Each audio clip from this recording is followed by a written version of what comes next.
Sem mais delongas, eu queria estar chamando aqui o nosso irmão Maciel. Quantos aqui oraram pela vida de Maciel aí? Dá um glória aí. Nós oramos pela vida desse homem. E eu tive a oportunidade de conhecer esse homem de Deus. Deus colocou Maciel ali, para vocês que tiveram na festa da virada do ano, foi o homem da comida. O homem do maná é forte. Deus deu uma graça a esse homem, que tudo que ele coloca a mão para fazer engorda a gente, que é um mistério. E tivemos ali a oportunidade de trabalharmos juntos naquele evento. E ele me contou um pouco ali da história dele, a história de vida, a conversão dele. E logo após a gente entrou nesse processo de Covid, ele vai contar mais detalhes a vocês, e a igreja aqui abraçou a causa do irmão Maciel. Nós oramos por ele e Deus respondeu. Deus fez um milagre. O que aconteceu na vida dele foi um milagre. Então ele está aqui nessa noite, para vocês que nos acompanham pela internet, vocês que estão aqui, para testemunhar da trajetória dele, de como Deus resgatou ele. Quem é Maciel? Oraram pela vida de Maciel, mas não sabiam quem era Maciel. O homem agora está aqui para testemunhar de onde Deus tirou ele, de como Deus salvou ele, e como nesse momento difícil da vida dele, a fé dele, através das orações da igreja e da confiança dele em Deus, permitiu que ele estivesse aqui hoje para contar a gente. Amém? Vamos orar pela vida do nosso irmão. Deus, estamos aqui nessa noite, meu Pai, unidos em um só Espírito, porque cremos, meu Pai, que o Senhor é o mesmo Deus que lemos, meu Pai, na Bíblia. O Senhor não mudou e não haverá nem sombra de mudança no Teu poder. Que o Senhor desperte a Tua igreja nesse tempo para fazer as obras maiores que Jesus disse que faríamos. Que o Senhor use o Teu Filho nessa noite para nos trazer, meu Pai, um relatório, meu Deus, uma palavra de vida daquilo que o Senhor tem feito através da vida dele e na vida dele, para que as pessoas creiam que o Senhor está vivo, em nome de Jesus. Amém. Vocês podem aplaudir ao Senhor pela vida do nosso irmão. Amém. Saúde dos irmãos, com a paz do Senhor. Eu primeiro quero agradecer, como diz as Escrituras, que os 10 leprosos, só um voltou. Para agradecer, eu quero ser esse um. Eu quero agradecer a oração de vocês. Estamos numa batalha espiritual e as nossas armas são nossas orações. Eu estou aqui hoje, eu entrei no hospital com 90% do pulmão tomado, tá? Eu levei 8 dias lá dentro, Eu acho que vocês sabem muito bem essa parte, Mas a parte quando Deus age, eu me senti como um neném recém-nascido. Eu tenho pressão alta, em momento nenhum minha pressão subiu, Da forma que eu entrei, eu saí. Eu entrei andando e saí andando, Eu estou com 90% do pulmão recuperado já, em um mês, Então, eu quero encorajá-los a imaginar que essa pandemia, ela não é mais do que o nome de Jesus, Vocês clamaram e eu estou aqui hoje para encorajarmos nós, mais ainda, orar pelas pessoas que estão nos hospitais, A gente tem a arma é essa, é oração, E eu quero agradecer do fundo do meu coração. Quando eu entrei aqui no aniversário do pastor, eu fiquei apaixonado por isso aqui, Porque eu tenho uma passagem da minha vida muito ligada à comunidade, E eu cheguei para o pastor, falei: pastor, eu não vou mais para a sede, eu vou vir para cá, E aí o pastor conversou comigo, explicou para mim como funciona tudo, essa emoção. E aí eu vou criar eu tenho um curso, que já está pronto, só está esperando a gente ser autorizado para a gente fazer um curso de massas artesanais, básico, e vou dar o avançado também, aqui em Pau da Lima. Já está pronto, já, as apostilas, tudo certinho. Só dei uma paradinha, mas isso vai prosseguir. Eu vou contar um pouco da minha vida, Eu fui menino de rua, tá? Eu morei nas ruas e Deus me tirou das ruas direto para uma rede de hotéis muito grande. E lá eu aprendi minha profissão de cozinheiro, né? Eu trabalhei com alguns chefes, como Jacan, Manuel Bassolé. Eu andei muito em São Paulo, Rio de Janeiro. Eu morava em Salvador e trabalhava em São Paulo, né? Eu era um dos cozinheiros que a empresa pagava. Fiz FISPAL, fiz o Bradesco, que é um dos maiores eventos de São Paulo. 17 mil pessoas, né? E minha empresa, que eu tenho hoje de massas, foi representar essa empresa. Eu fui contratado pela própria direção que faz o evento, né? Hoje eu forneço massa para os hotéis, grandes hotéis. Então, todos foram diretores que me chamaram. Eu não conhecia nem os vendedores, os compradores, né? Na realidade. Então, Deus foi muito forte na minha vida, né? E a gente, como é, né? A gente passa por situações. Eu cheguei a ser usuário de drogas também, né? Eu cheguei a usar 10 gramas por dia, né? Então, Deus me tirou de tudo isso. Um dia um irmão virou para mim e falou assim: meu irmão, é impossível você estar curado, né? Você teria que ir numa clínica. Eu falei: ó, o meu Deus deu vida a ossos secos, né? E de mim ele tirou, né? Hoje eu tenho, minha esposa era católica, hoje minha esposa ela é cristã batizada, se batizou comigo. É uma das coisas mais difíceis, né? Uma pessoa passar de uma religião para outra. Ela é a presença disso aqui, né? Hoje a gente subindo, a gente vindo para cá, eu falei para minha esposa: a gente está atrasado e tal e tal. A gente chegou na casa do pastor aí naquela tranquilidade: venha devagar. E a gente ainda foi na casa do pastor Hélio, chegou lá, a gente conversou, a gente viu na tranquilidade, e no meio do caminho a gente viu uma alma, né? Cefada, e eu lembrei daquele momento e vi que Deus tinha que falar isso para mim, tinha que falar um pouco para vocês disso aí, né? A minha vida se ligava àquilo, né? Eu andava em meios parecidos, né? A gente viu o resultado, uma alma que não pôde ser salva. Mas Jesus em si, eu tinha raiva de cristão, né? Eu nunca ouvi cristão nenhum, chegava, vem de novo, me escondia. Eu era esse tipo de... Minha mãe é cristã, né? Meus irmãos também. E criei um laço que eu não queria ser cristão, né? E o próprio Jesus, ele me... Como fez com Paulo, quase parecido, né? Em algumas vezes que eu desci lá a boca de fumo, né? O rapaz veio, meteu a arma no meu peito e atirou. E essa arma ela não funcionou, né? E foi nesse momento que eu cheguei em casa, comprei, subi para casa, e foi nesse momento que eu entrei no banheiro, ajoelhei e falei assim: não, impossível. Isso aí eu não posso mais me mover dessa forma, né? E eu precisava do Senhor. E fui para a igreja, né? Eu fui uma das primeiras a ir para a igreja da minha casa, né? E orando para minha esposa aí, porque iria me fortalecer, né? Hoje ela está aqui, minha filha também. Eu não tinha muita comunicação com minha filha, hoje a gente já conversa bastante. Então, minha vida mudou completamente. Então, meus irmãos, o que eu quero deixar aqui hoje, o que fez eu sair de casa hoje, para agradecer a vocês, falar para vocês que a maior arma que a gente tem é a oração, né? O momento que a gente estiver orando, campanha de oração que a gente tiver, a gente vai estar salvando pessoas. Como eu fui, o médico virou para mim e falou: hoje é decisivo para você, né? Se amanhã você... né? Ou essa noite é decisiva, né? Ele quis dizer exatamente que se eu passasse daquela noite ali, eu viveria, né? E pela oração de vocês, nada disso aconteceu, porque não cai uma folha seca se Deus não quiser, né?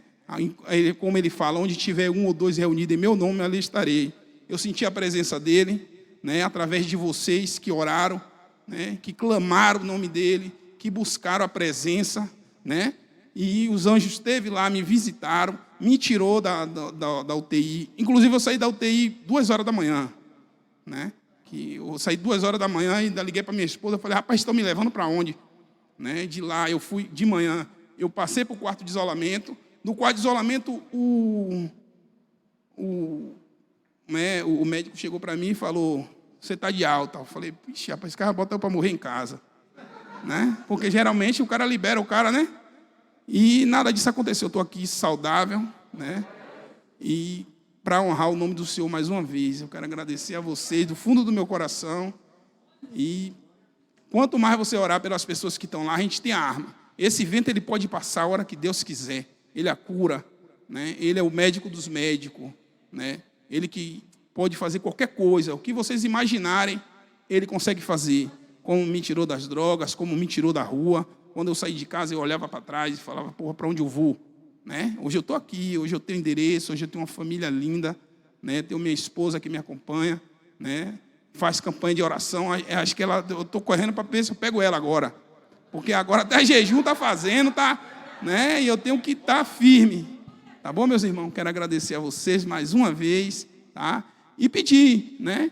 Que mais uma vez, que continue nessa campanha de oração, porque é forte, né? A arma está na mão de vocês e pessoas podem sim ser curadas através de vocês. Deus pode muito bem usar qualquer um, Ele pode usar o que Ele quiser, né? E nesse momento Ele usou vocês para me fazer estar aqui hoje, encorajando mais ainda e mostrando o resultado da oração de vocês, né? Porque às vezes a gente fica cansado, a gente ora pela pessoa, não tem resultado, se a pessoa está boa ou não, né? Hoje eu estou aqui, eu sou a prova, para ver que a oração de vocês sim faz efeito. Deus está aqui nesse lugar, né? E Ele se movimenta de acordo com a oração de vocês. Tá bom, meus irmãos? Obrigado.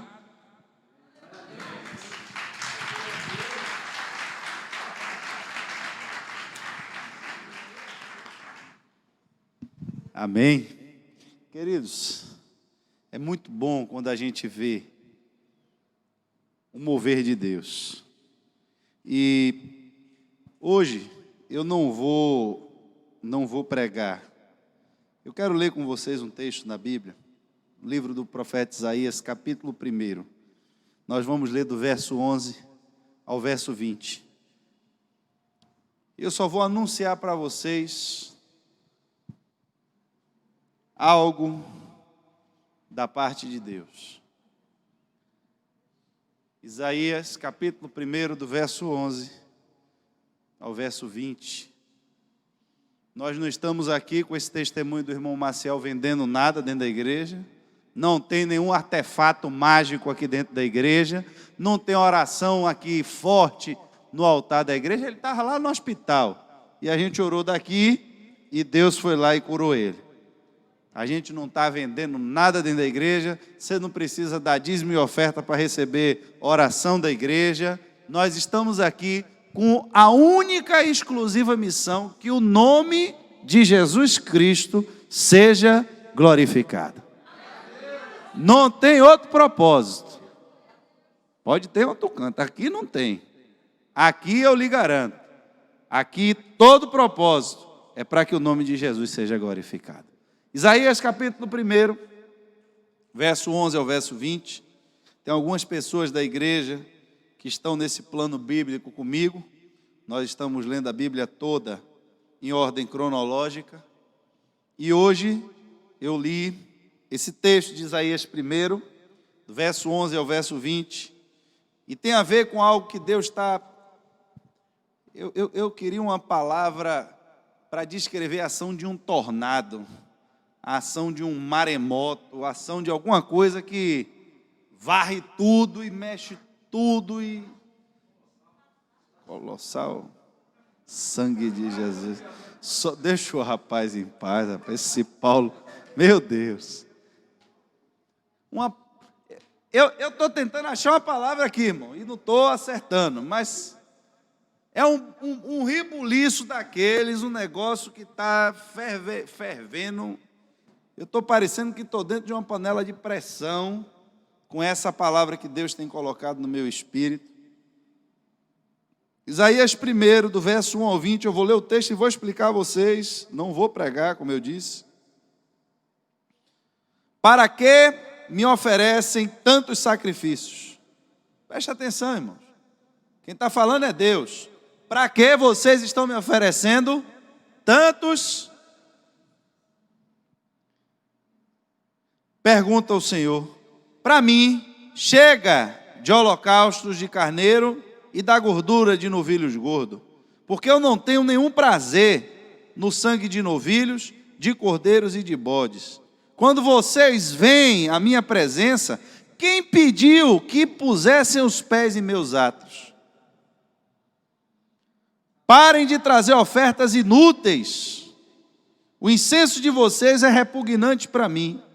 Luas novas, sábados e reuniões, não consigo suportar suas assembleias cheias de iniquidade. Suas festas da lua nova, suas festas fixas, eu as odeio. Tornaram-se um fardo para mim, não suporto mais. Quando vocês estenderem a mão em oração, esconderei de vocês os meus olhos. Mesmo que multipliquem as suas orações, não as escutarei. As suas mãos estão cheias de sangue. Lavem-se, limpem-se, removam suas más obras para longe da minha vista. Parem de fazer o mal, aprendam a fazer o bem.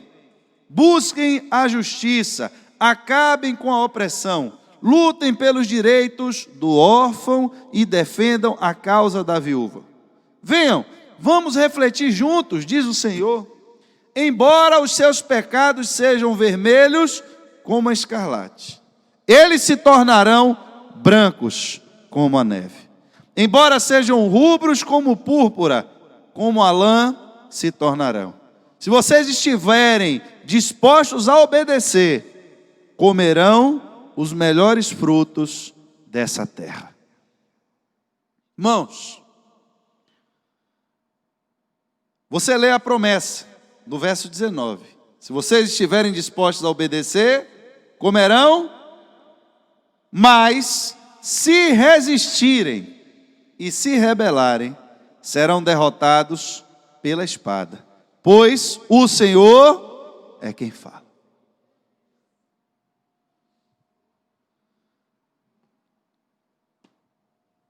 O que é que Deus está falando aqui através do profeta Isaías? Que o ritual do culto para ele se tornou insuportável.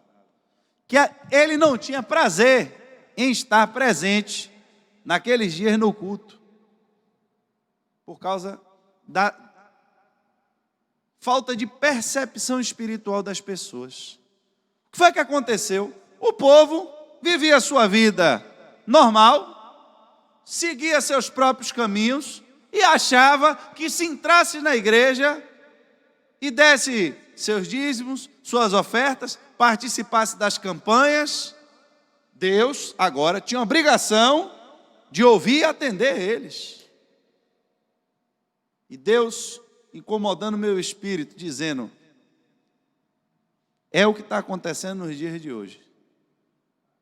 As pessoas têm um sentimento no coração de que Deus vai ficar feliz porque você veio para a igreja. Entenda, preste atenção. Não estou dizendo que não é para você vir para a igreja, mas eu estou lhe dizendo que só o fato de entrar aqui, sentar aqui e ouvir o que alguém está dizendo, se você não ouve isso e não coloca em prática, quando você sai daquela porta para fora, não adianta nada. Ajuntamento de pessoas para cantar música bonita, para poder fazer festa aqui dentro, não é sinal de aprovação por parte de Deus. Uma vez uma pessoa ímpia me procurou. Aí, conversando, ia fazer uma audiência, a pessoa me perguntou: vem cá, eu queria saber direitinho esse negócio de igreja, e por quê? Não, tem uma pessoa lá que parecia, pelo que eu me lembro assim, era um lugar que vendia bebida, não sei o quê, o povo usava droga, tudo dentro desse espaço lá dessa pessoa. Mas antes de abrir o espaço, a pessoa ia de manhã participar de uma campanha em uma determinada igreja, para dar o dízimo, dar a oferta, participava da campanha para poder abrir os caminhos, e aí depois vinha para abrir o bar e consumo de droga, e briga, e a confusão ali dentro.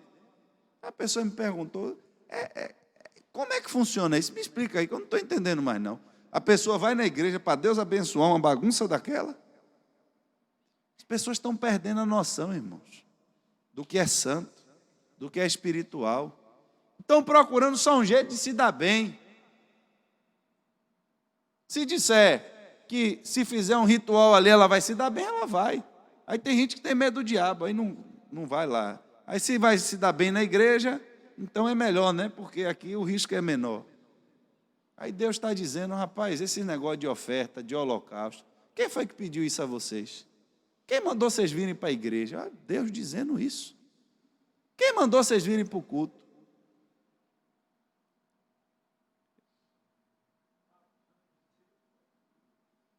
Por quê, irmãos? A gente não está aqui nesse lugar para brincar, não. Isso aqui, Eu tenho quantas igrejas? Eu tenho 50 igrejas no bairro, então eu vou escolher uma, Fica parecendo que é time de futebol, né? Eu vou escolher a que está ganhando.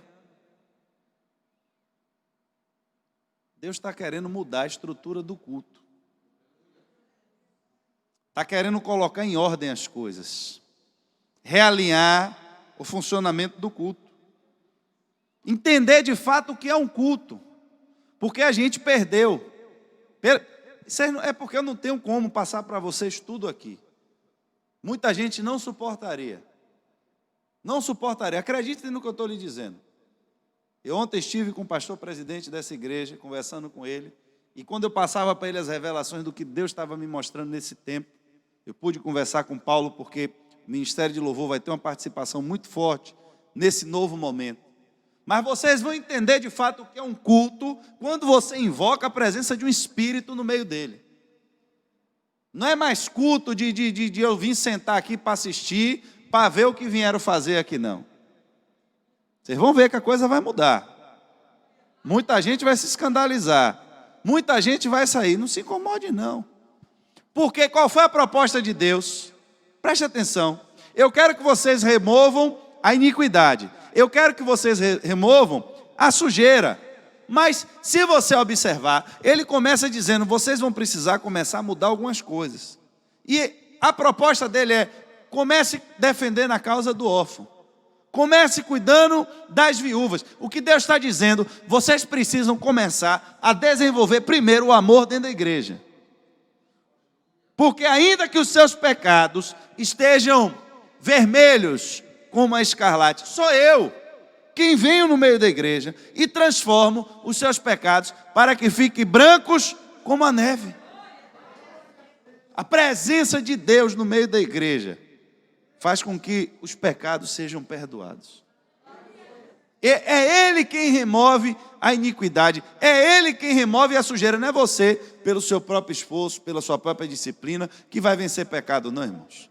Porque se homem tivesse poder para vencer pecado, Deus não era maluco de mandar Jesus para vir morrer na cruz. Se teve que vir morrer na cruz, é porque o homem, com todo o seu esforço, com toda a sua disciplina, não tem poder para se libertar sozinho do pecado. Mas como é que eu vou ser liberto do pecado? Com a presença dele aqui dentro.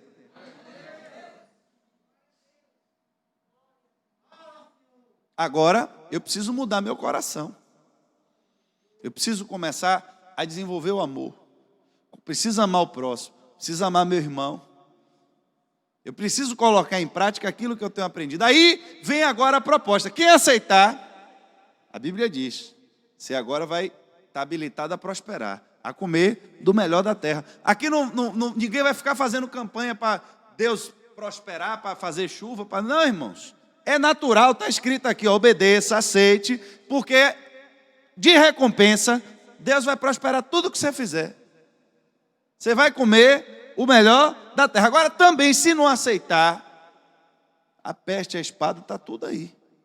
Da mesma forma que você tem o direito de escolher a bênção, você vai colher a maldição se não aceitar. Vai ter muita gente que vai sair falando mal, vai ter gente que vai dizer que é coisa de demônio, vai ter tudo. Pode esperar.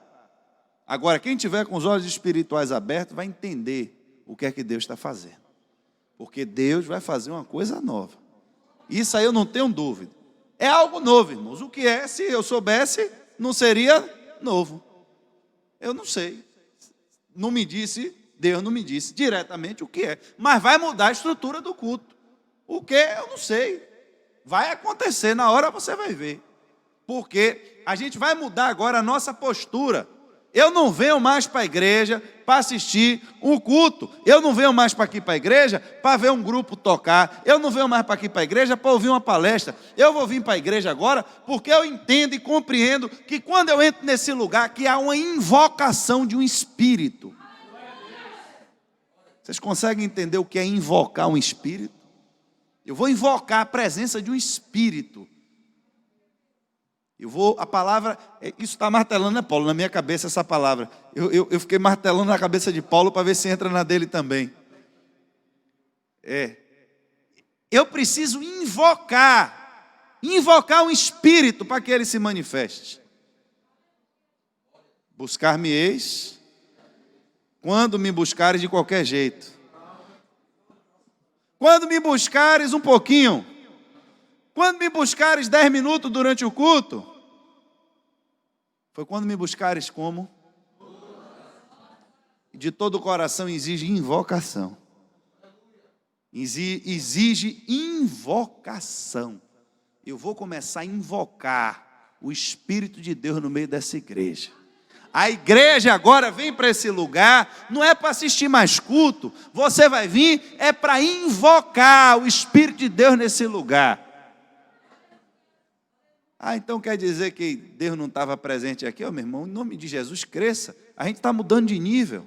A gente vai recomeçar o culto de novo.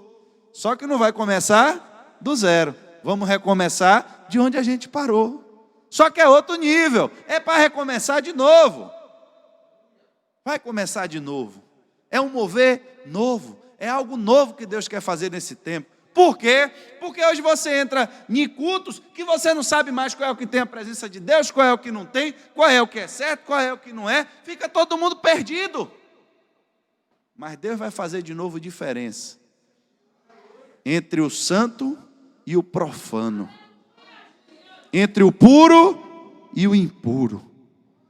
Vocês vão ver o que Deus vai fazer. Eu agora vou sair da minha casa entendendo a espiritualidade do ambiente que eu entro.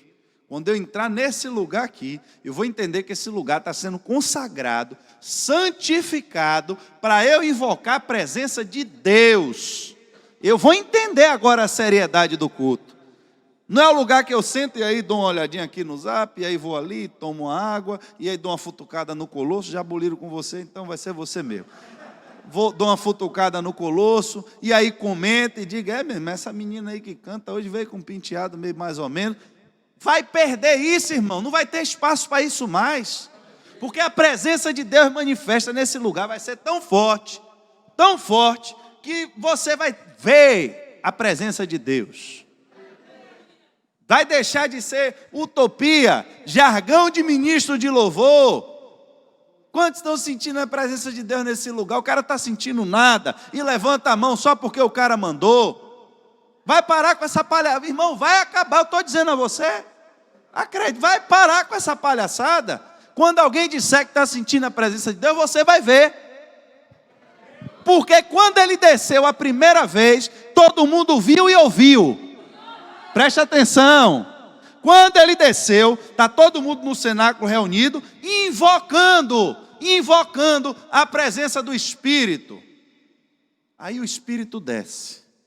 Aí a Bíblia diz que eles ouviram o som, como de um vento impetuoso. Viram línguas como repartidas. Quem ia passando na rua, começou a ouvir que alguma coisa diferente estava acontecendo naquele lugar. Começaram a ver que não era possível aquelas pessoas estarem no seu estado normal. Alguma coisa estava acontecendo. Como eles não sabiam porque era algo novo, disseram que o povo estava cheio do mé. Está todo mundo em água. Aí Pedro sai e diz, não, meu irmão, isso aqui não é água dura, não. Isso aqui é Espírito Santo de Deus. É a promessa de Joel, que vocês estavam achando aí que é só brincadeira, pois o negócio está acontecendo e é agora. E quando o homem abre a boca, meu irmão, o Espírito que estava nele, presta atenção, o Espírito que desceu, o Espírito que estava naquele lugar, o Espírito que estava possuindo ele, tomou conta da multidão, que ele não precisou nem pregar muito. Está o povo dizendo, ei, meu irmão, encurta essa pregação aí, o que é que a gente precisa fazer é para ser salvo.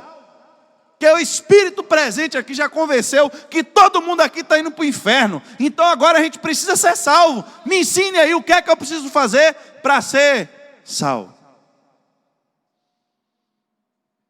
Arrependei-vos e crede no Evangelho. Irmãos, oferecer água para quem está com sede é a melhor coisa que tem. Todo o processo, todo o processo de reavivamento, quando a presença desse Espírito foi invocada da forma certa. Porque nem todo culto, foi o que eu acabei de ler para você, nem todo culto agrada a Deus. Nem toda oferta agrada a Deus. Nem toda oração Deus ouve. Tá? Acabei de ler para você aqui agora. Ao contrário, tem oração, tem oferta e tem culto que inoja a presença de Deus. Pastor, isso é heresia, Deus é onipresente. É onipresente, mas é onipotente. E no inferno a presença dele não está, porque ele quis ocultar a presença dele de lá. Senão Deus estava no inferno também. É onipresente, o que é que significa? Que ele pode estar no lugar que ele quiser, a hora que ele quiser, mas não significa que ele vai estar em todo lugar. No lugar que ele não quiser estar, ele não vai estar. Maluquice, né? Deus é onipresente, está em todo canto. Então vá para o inferno ver se ele está lá. Eu lhe garanto pela Bíblia que no inferno ele não está. O inferno é exatamente a ausência da presença de Deus. O lugar que ele deliberadamente escolheu para ocultar a sua presença. A Bíblia diz que Adão pecou e Deus se afastou dele. Ele disse, eu não quero mais ir para a terra ver esse homem pecador. Deixa ele lá, atribulado lá. Foi Deus que decidiu, foi ele que escolheu. Agora, quer dizer que a gente estava fazendo então culto aqui esse tempo todo e Deus não estava ouvindo? Não, irmãos. É exatamente porque ele estava ouvindo, é exatamente porque ele estava presente, que ele quer fazer alguma coisa nova. Jesus estava presente com os discípulos o tempo inteiro. E Deus não estava em Jesus? E o Espírito não estava dentro dele? Estava ou não estava? Estava. João viu quando o Espírito Santo desceu em forma corpórea e entrou em Jesus. Então o Espírito Santo estava dentro de Jesus, andando com os discípulos. Mas algo novo ia acontecer de uma forma diferente. Então estava todo mundo em pecado. Não, irmãos, esquece isso. Quer dizer que Deus quer fazer algo novo. É uma forma nova, é uma forma separada, é uma forma santificada de invocar o seu Espírito. E a gente vai começar a orar nesse propósito. Você que faz parte desse ministério, vai começar a buscar a Deus e perguntar a respeito de você. Deus, o que é que o Senhor quer que eu faça no culto para invocar a tua presença? Deus vai dar direção a gente. E você vai ver que a coisa vai mudar. Porque eu me lembrei hoje aqui, quando Maciel estava aqui falando. Quantos aqui conhecem o pastor Clóvis? A primeira vez que eu encontrei aquele homem, no acampamento de jovens, que eu disse que ele ia pregar, ele passou o dia todo jejuando e orando, tremendo. Ele tinha um negócio de um tênis colorido, todo atribulado, e parecia um bocado de fita de bonfim amarrada, sangue de Jesus. Mas na simplicidade dele, e no jeito dele, eu via, Marcel, a mesma unção que alcançava ele, ele alcançando. Para você se preparar. Porque às vezes a gente vê as coisas como o homem vê, né? Mas Deus já está vendo lá na frente. E eu me lembro que naquela noite a gente estava num acampamento com 30 jovens, só tinham 30 jovens. Era o número maior de jovens que a gente tinha conseguido juntar até aquele dia. E quando ele terminou de contar o testemunho dele, foi exatamente o que ele fez. Ele disse que era adicto, acho que metade não entendeu o que era adicto. Depois que eu tive que explicando a ele, velho, quando você for dar testemunho, explica as coisas fáceis. Eu sei lá que negócio é adicto, mas adicto é viciado. E ele disse, Paulo descobriu agora, né, Paulo? Paulo pelo menos é sincero. Isso foi engraçado no dia que ele foi no centro de recuperação. Mas isso aí, dá tempo de contar aí no minuto. O relógio ali está atribulado, o meu eu acho que está certo, eu tenho 2 minutos ainda. Ele entrou no centro de recuperação, foi a primeira vez que a gente foi no centro de recuperação, aí começou a pregar para o povo, vocês são adictos, aí um olhava para o outro assim, sangue de Jesus, que tribulação.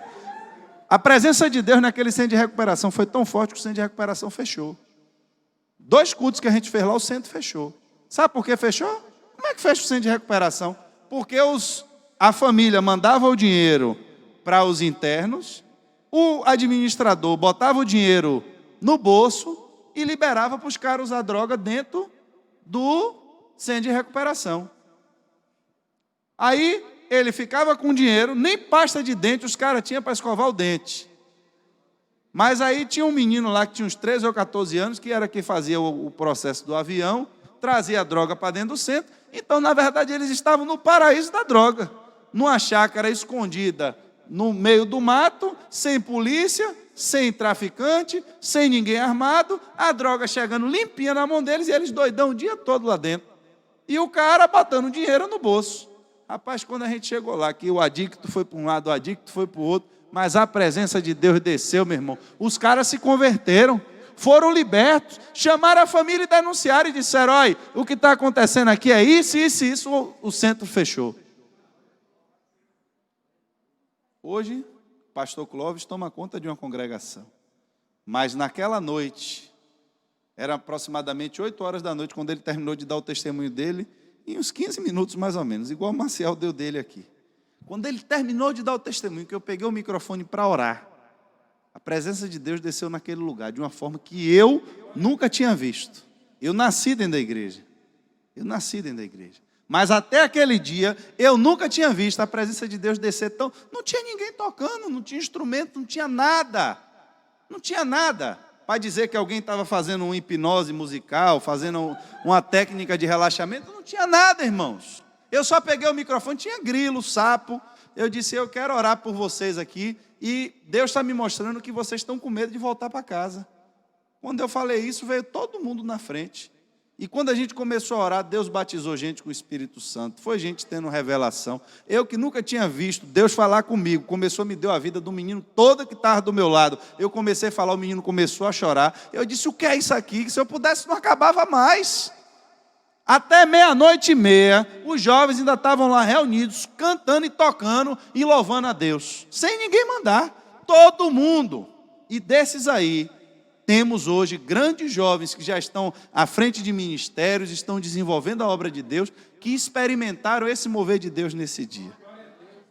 Essa onda vai vir e vai permanecer. Vamos confiar que Deus vai fazer uma coisa grande e nova no nosso tempo. Amém?